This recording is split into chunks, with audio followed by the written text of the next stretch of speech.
Some stories aren't just unsolved, they're unsettling on a level that defies explanation. This is one of those stories. Welcome to Cold Creek, Wyoming, a town forever marked by the winter of 1977. In November of that year, the first snowfall wasn't a cause for celebration, it was a harbinger of dread.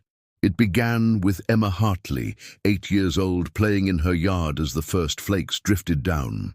Her mother stepped inside for just a moment to get them some hot chocolate. When she came back out, Emma was gone. All that remained were her tiny footprints in the fresh snow, which abruptly stopped, as if she'd been plucked straight into the sky. This wasn't an isolated tragedy.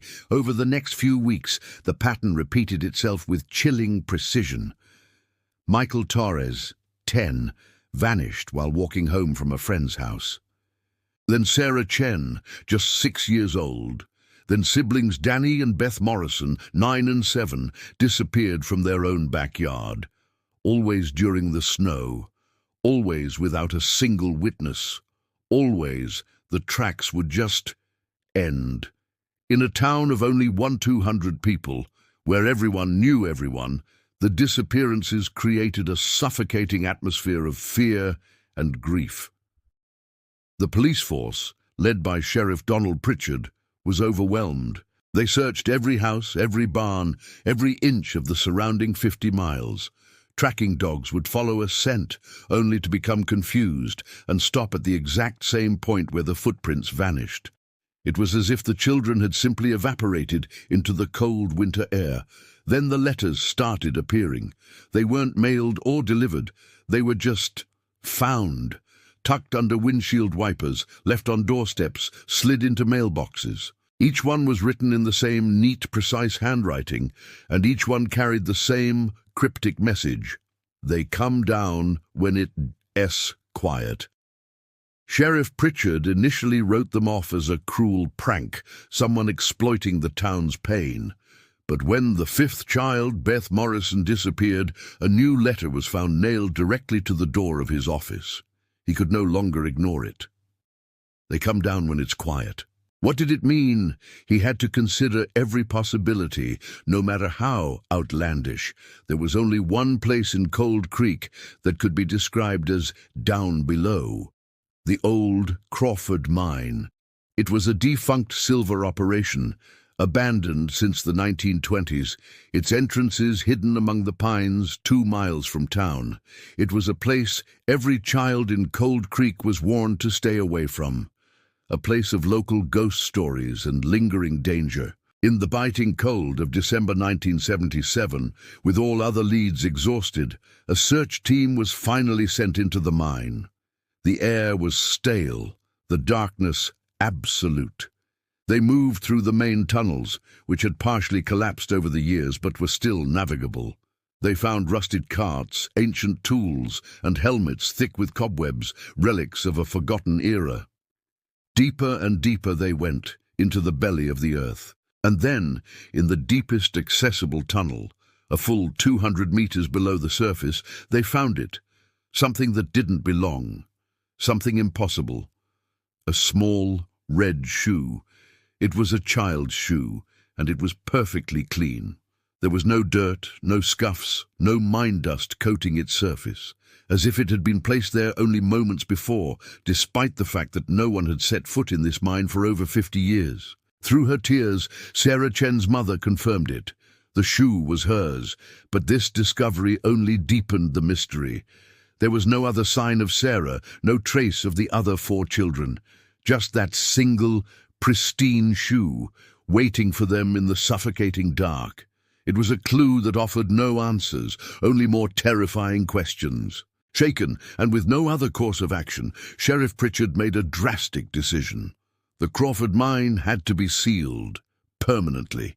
Explosives were brought in to collapse the main entrances, and tons of concrete were poured to ensure no one could ever enter or exit again. A stark sign was erected. Danger. Do not enter. Cold Creek never healed. The weight of the unknown was too much to bear. Families packed up and left, unable to live in the shadow of the tragedy. Businesses shuttered their windows. Within 2 years, the town's population was cut in half. Only the 5 families who lost their children remained, anchored by a grief so profound they couldn't leave the last place their children had ever been. The years passed.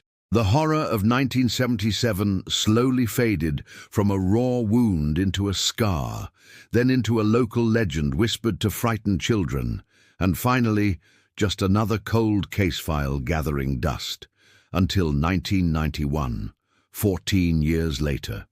A geological research team from the University of Wyoming was in the area, conducting a seismic study. They weren't investigating the disappearances. They were simply mapping underground rock formations. Their sensitive instruments were designed to detect natural tremors and geological shifts, but they detected something else, something that wasn't natural at all.